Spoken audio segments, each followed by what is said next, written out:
They stole from me for months before I ever decided to steal anything back. And when I say steal, I don't mean a couple apples rolling off a branch into somebody's tote bag. I mean walking into my orchard at night, filling baskets with fruit I'd spent 30 years growing, and serving it on fine china to people who thought rustic was something you bought by the plate.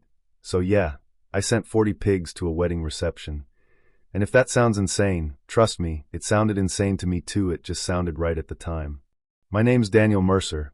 I've been farming the same stretch of land outside Briar Glen, Pennsylvania since I was 28. I'm 61 now, and my orchard sits on this gentle slope that catches the morning light like it's been practicing for it. Like God aimed the sun right at my trees on purpose, row after row of heirloom apples I planted with my own hands, 23 varieties total. Staggered, so something's ripening from late August through October, the kinds most grocery stores don't even carry anymore, because you can't shrink wrap a story and ship it across 3 states without bruising the soul out of it. Ashme's kernel, winesap, stamen, northern spy, Arkansas black, and each tree has a memory attached to it, whether I want it to or not. Some came from cuttings my grandfather saved in coffee cans. Some I grafted myself in the barn during winters when money was tight and hope was thinner. I've pruned those trees in snow, sprayed them in spring rain that felt like needles, and walked those rows at sunrise with a thermos of black coffee and a dog at my heels. Same path. Same squeak of my boots in wet grass. Same quiet that makes you feel like the world might actually be decent if it would just shut up for 5 minutes. That orchard isn't my retirement plan, it's my life measured in seasons. Now right along my southern fence line sits the Hawthorne Estate Private Country Club, carved out of what used to be dairy pasture golf greens, so perfect they look fake. A big white column clubhouse, a lake with swans I'm pretty sure aren't native to this county, and events, weddings, corporate retreats, charity galas, the kind where centerpieces cost more than my first pickup truck and the guests say things like, "Oh my gosh, this is so authentic," while holding a champagne flute like it's a microphone. For years, we coexisted fine. Their guests liked taking photos with my orchard in the background, and I didn't mind, long as nobody crossed the fence. Sometimes I'd even get polite inquiries about buying a few crates for autumn events, and at a fair price, I was happy to sell. I'm a farmer. Not a cartoon villain. I like being paid, sure, but I also like people enjoying what I grow. That changed when they hired a new event director, Preston Hale.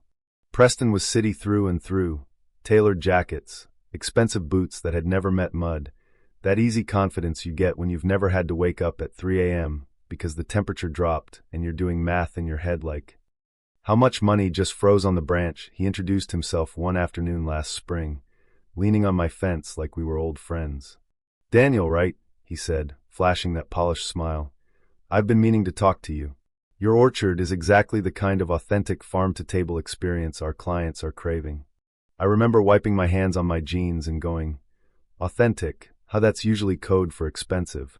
He laughed like we were sharing a joke, then pitched me on supplying apples for their fall events. Said brides were paying top dollar for local, heritage, story-driven food. I told him I'd be open to discussing wholesale pricing.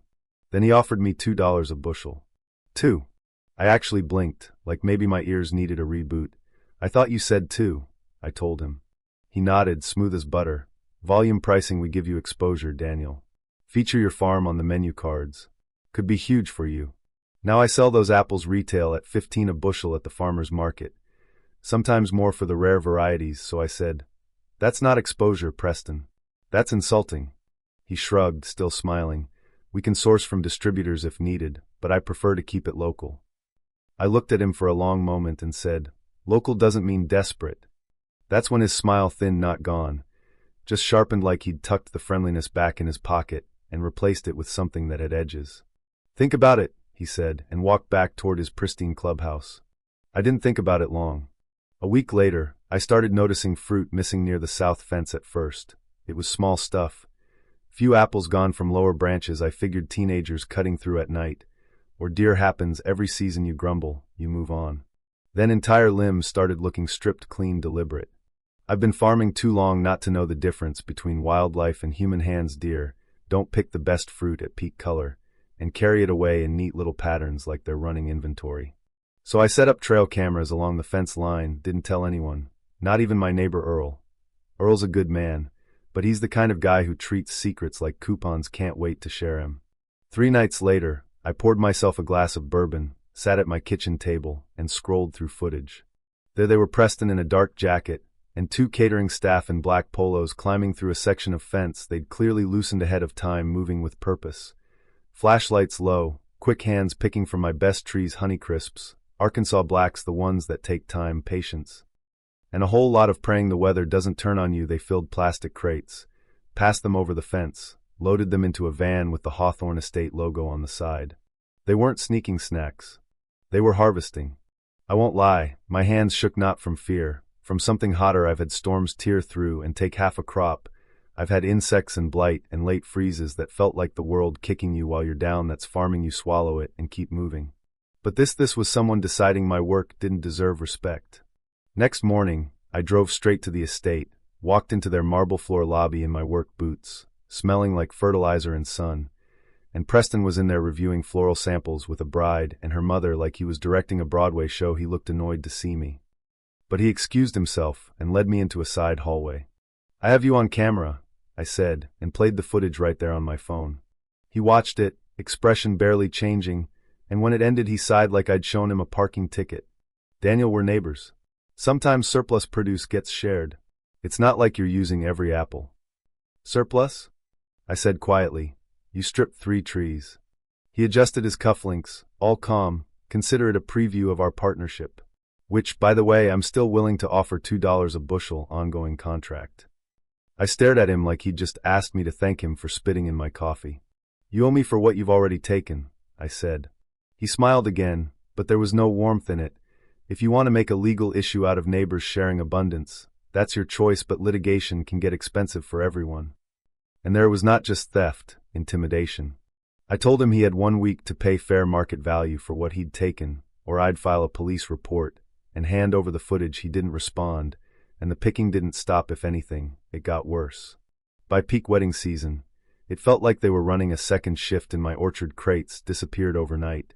Branches bent bare. I'd walk my rows at dawn and feel something inside me hardening. Anger, sure. But also this cold clarity. Preston didn't see me as a neighbor. He saw me as scenery, as inventory he didn't have to pay for. And that's when the pigs entered the story. Now, before you picture some reckless tantrum, understand something about me. I don't act fast. When I'm mad, I get quiet. I think the pigs weren't a spur-of-the-moment revenge fantasy. They were already part of my life. I raise heritage breeds on a pasture behind the orchard. Gloucester Old Spots and Mangalitzes mostly. Sturdy animals with thick coats and personalities that'll surprise you if you've only ever seen hogs on TV. They're smart. They recognize routines. They know the sound of my truck, and they can smell sugar from farther away than you'd believe if you haven't watched a pig lock onto a scent like a missile. I started raising them about 10 years ago when apple prices dipped, and I needed to diversify. My late wife, Marianne, used to joke I treated those pigs like house guests. She'd stand on the porch watching me scratch their backs, and she'd go, "Danny, if you ever spoil me the way you spoil those hogs, I might start oinking." She's been gone 5 years now, cancer slow and merciless. After she passed, the farm got quieter, but the animals kept me grounded. Chores don't care if your heart's broken. Feed, water, check fences. It keeps your mind from spiraling. But that summer my mind spiraled anyway, because it wasn't just about apples anymore. The Hawthorne Estate started marketing their events around the Mercer Orchard experience. I saw it online one night because my niece tagged me in a post. Bride standing in front of my trees, captioned like it was poetry. A magical evening nestled beside a working heirloom orchard. They never asked permission to use my name. Next morning I drove into town, stopped at the bakery for coffee, and there were 2 women talking about an upcoming wedding at Hawthorne. They're doing apple tarts from that orchard next door. One of them said, like she was talking about a cute accessory. "So charming," the other said. Charming, I smiled politely, and left before I said something that would have gotten me featured on the evening news. Back home, I walked the fence line again. Wire had been cut and twisted back neat as a braid, not sloppy, not panicked, deliberate, like they assumed I wouldn't dare escalate. I considered calling the sheriff. Really did, but here's the thing about small towns: the estate donates to fundraisers, sponsors Little League, hosts charity galas. Preston shook hands with county commissioners. If I made noise, it could turn into he said, and in the meantime, I'd be the cranky farmer attacking a local business, and I hated that he counted on that. A few days later, I caught one of the catering kids in the act. Couldn't have been more than 22, skinny, nervous. He froze when he saw me. "I thought we had permission," he stammered. "From who?" I asked. Mr. Hale said it was arranged. Of course he did. I told the kid to get out and not come back. He looked genuinely shaken, like he'd been fed a story, and only now realized he was standing inside a lie, and that's when it hit me. Preston wasn't just stealing fruit. He was selling everyone around him a version of reality, where I'd already agreed, where my silence meant consent. That night, I sat at my kitchen table staring at the numbers. Rough estimate. They'd taken close to $8,000 worth of apples, maybe more for a farm my size. That's not a rounding error. That's repairs you don't make, equipment you don't replace, winters you get through by grit and prayer. I poured another bourbon, stepped out onto the porch. Pigs were rustling in the pasture, low grunts and snorts under the stars, and I remembered what Preston had said. Litigation can get expensive for everyone. He thought he could pressure me into folding, thought I'd weigh the hassle, and decide it wasn't worth it. He didn't know how stubborn a farmer gets when you push him into a corner and then tell him it's for his own good. Around that same time, word spread that Preston's daughter, Leah, was getting married at Hawthorne in early October. Biggest event of the year, 300 guests. Custom tent on the lawn overlooking my orchard, 7-course plated dinner. Fireworks permit, a cake flown in from New York that cost more than my first tractor. Earl came by one afternoon, leaning against my truck like he always does. "You hear about that wedding?" he asked. "Hard not to," I said. He studied me. "You're awful quiet lately, Danny." "I'm thinking," I told him, "about boundaries." He chuckled. "You planning to build a higher fence?" "Something like that." The week before the wedding, I found more damage. They'd gone deeper into the orchard this time.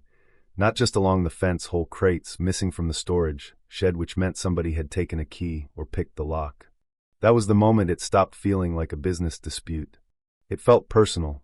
I drove over to Hawthorne again. Preston was out on the lawn overseeing tent setup, barking orders into a headset like a general. "Preston," I called. He turned, irritation flashing before he masked it. "We're quite busy, Daniel." "You've got one more chance," I said, steady. "Pay me what you owe fair market, or I go to the sheriff with everything." He stepped closer, lowered his voice. "You really want to make a spectacle before my daughter's wedding?" "I want my property respected." He gave a little dismissive laugh. "You're overreacting. This is how partnerships evolve." "This isn't a partnership." He looked past me toward my orchard, then back at the massive white tent rising behind him like a monument to ego. "You know what your problem is?" he said softly, like he was doing me a favor. "You're stuck in the past. The world's changing. Experiences matter more than ownership now. People don't care who grows the apples, they care about the story." I felt something tighten in my chest. "You're right," I said. "They do care about the story." And he smiled, thinking he'd won. Here's the twist Preston never saw coming. The story was about to change, and he wasn't the one holding the pen anymore. Wedding day arrived, bright and unseasonably warm, October sunlight hitting the leaves just as they started turning, the kind of day photographers dream about by mid-afternoon. Luxury cars lined the estate driveway. Music drifted over the hedge, and I could smell roasted meat, butter, sugar. And apples, my apples, like someone waving a check in your face and then lighting it on fire. I climbed a small rise at the edge of my property, where I could see the tent through a gap in the trees. Guests in suits and silk dresses, champagne glasses flashing, long tables decorated with what looked suspiciously like my wine saps. Then my phone buzzed. Hawthorne posted a live preview video. Farm-fresh apple tartlets crafted from locally sourced heirloom fruit. Locally sourced, that phrase hit me like a slap. I stood there a long time listening to laughter float across land I'd tended most of my adult life, and I realized something that felt ugly and honest at the same time. If I kept being quiet, I wasn't being the bigger person. I was being convenient. I walked back to the pasture. The pigs were restless, already picking up the scent. They lifted their heads as I approached, eyes bright, snouts twitching like they were reading the air. "All right," I murmured. "You smell it too, huh?" Here's the thing about pigs: they don't respect velvet ropes, they don't care about curated experiences, they follow their noses. And that day their noses were pointed straight at sugar, meat, buttercream, and a buffet lined with stolen fruit. I opened the first gate slow, let them move into the holding lane I use for rotating pasture. From there, it was maybe 60 yards to the decorative hedge Hawthorne planted along the property line. Decorative, not reinforced, pretty. Not practical. The kind of barrier people build when they're more worried about looking secure than being secure. I hesitated, because I'm not going to pretend I'm some fearless movie character. Somewhere in the back of my mind I heard Marianne's voice, soft and tired. Danny, don't burn bridges you can't rebuild.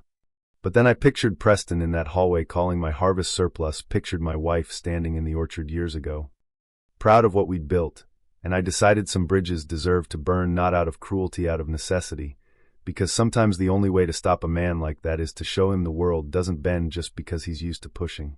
I unlatched the final gate.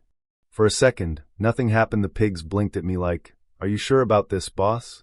Then one of the younger sows caught the full scent of sugar and bolted. The rest followed. 40 solid, determined bodies surged forward, grunting, squealing, pushing through that hedge like it was tissue paper. I jogged after them just far enough to see what would happen next. And what happened next was silence. For half a second, that strange pause where the brain tries to make a picture make sense. The music kept playing, the guests kept smiling, and then 40 pigs burst through a manicured hedge like something out of a fever dream. Nobody processed it at first. Then the screaming started. High, sharp, expensive screams. The lead sow barreled straight toward the dessert table like she'd trained her whole life for that moment. One leap. Front hooves landed square in buttercream, and that $10,000 cake tilted, hesitated, and collapsed in slow motion like it was auditioning for a tragedy. White frosting exploded outward. Gasps turned into chaos. Behind her, the herd fanned out with impressive efficiency. One knocked over a champagne tower, another shoved her snout into a platter of apple tartlets, sending delicate pastry shells flying like confetti. Two Mangalitzes discovered the charcuterie station and treated it like an all-you-can-eat buffet. The string quartet stopped mid-note, bow in the air, like even the violin couldn't believe what it was witnessing. Guests scattered across the lawn, heels sinking into grass, tuxedo jackets flapping. Someone tripped over a folding chair. A waiter dropped a tray and stood frozen as a 300-pound hog trotted past him like he was invisible. And I'll admit something I'm not proud of. I laughed. Not loud, not cartoonish, just a short, disbelieving breath that escaped before I could stop it, because it was absurd, completely, wildly absurd. Months of simmering frustration erupting into muddy, squealing consequence. Preston came running from the head table, face already flushed. His daughter stood near the altar area, her white dress splattered with mud where a pig brushed past her. The groom was trying to shoo away a hog that had developed a concerning interest in his tuxedo jacket. "Daniel!" Preston shouted, like I'd personally ridden in on the back of the biggest boar. He sprinted across the grass, dodging guests and overturned centerpieces, and when he reached the hedge line he yelled, "Call them off! Are you insane?" I stayed on my side of the property line, hands resting light on a fence post, calm as a man watching weather roll in. "They must have smelled something," I said. "Pigs have strong noses." He stared at me like he couldn't believe I was real. "You did this deliberately." I shrugged. "I keep my gates closed." Guess they wandered toward what attracted them. Behind him, one of the catering staff tried to guard a fruit display, waving a napkin like it was a weapon, while two pigs devoured what looked like my Arkansas Blacks. Guests were filming now. Phones everywhere. Someone shouted about liability, someone else yelled for animal control, and a bridesmaid climbed onto a table to avoid a particularly enthusiastic hog. Preston grabbed his phone with shaking hands. "You're going to pay for this," he hissed. "For what?" I asked quietly. "My animals following the scent of my own produce?" He opened his mouth to argue, then stopped. Because we both knew, if he pressed too hard, the question of where that produce came from would come up, and that wasn't a conversation he wanted to have in front of 300 witnesses on his daughter's wedding day. Within 15 minutes, the reception was effectively over. The tent looked like a battlefield. Frosting, trampled linens, toppled chairs. The pigs, bellies full and spirits high, started wandering back toward the gap in the hedge like nothing unusual happened. I herded them home with a bucket of feed. Slow and steady, and they followed easy, snorting contentedly, tails flicking. Behind me, sirens wailed in the distance. That evening, the county sheriff called, calm voice, professional. "Daniel, we received reports of livestock disrupting an event. They crossed through a hedge on the property line," I said. "Hedges aren't exactly secure fencing." A pause. "Did you intentionally release them?" I let the silence stretch just long enough to mean something. "I manage my gates daily. Animals sometimes find weaknesses." Another pause, then careful words. "We're also looking into claims that the event used produce from your orchard without permission." "I have footage," I said, "months of it." He cleared his throat. "We'll be in touch." And that's when the dominoes started falling. Videos from the wedding spread online, not just locally, Nationally, headlines about runaway pigs destroying a luxury reception comment section split between outrage and barely concealed joy, and then somebody dug deeper. Because the internet loves a mess, but it loves a motive even more. Guests who'd gotten minor injuries in the stampede, twisted ankles, a broken wrist, filed complaints. Insurance investigators started asking questions about sourcing. Preston's name came up, so did mine, and when the footage surfaced, Preston and his staff harvesting my orchard at night, the whole narrative flipped. Suddenly it wasn't crazy farmer ruins wedding. It was high-end venue steals from local grower and gets poetic payback. The insurance company denied Hawthorne's claim, citing unauthorized use of stolen goods. I'll be honest, that part surprised even me. Turns out even money has rules when it needs an excuse not to pay. Preston called 3 days after the wedding. His voice sounded smaller, like the confidence had leaked out. "What do you want?" he asked. "I wanted to be paid," I said. Silence, then he muttered, "The board is furious. Sponsors are threatening to pull out. I warned you. You humiliated my family," he said, and for a second I thought about Leia standing there, dress ruined, whether she knew anything about the apples, whether she was just collateral in her father's arrogance, and I didn't feel proud about that part, not really. "I didn't climb your fence at night," I told him. "You humiliated yourself." A week later, Hawthorne announced Preston's resignation. Shortly after that, 2 board members came to my farmhouse, suits, careful smiles, the kind people wear when they're trying to buy peace without admitting they started the war. "We'd like to resolve this amicably," one said. "We value our relationship with the local agricultural community." I almost laughed at that phrasing, like I was a community program and not a man they'd been robbing. They offered to purchase the remainder of my harvest at premium pricing, written contract, upfront payment, plus compensation for documented losses from prior months. It was more than I'd originally calculated. I signed not because I felt triumphant, because I was tired of fighting, tired of feeling like I had to guard every branch at night, tired of watching rich people treat other people's labor like props.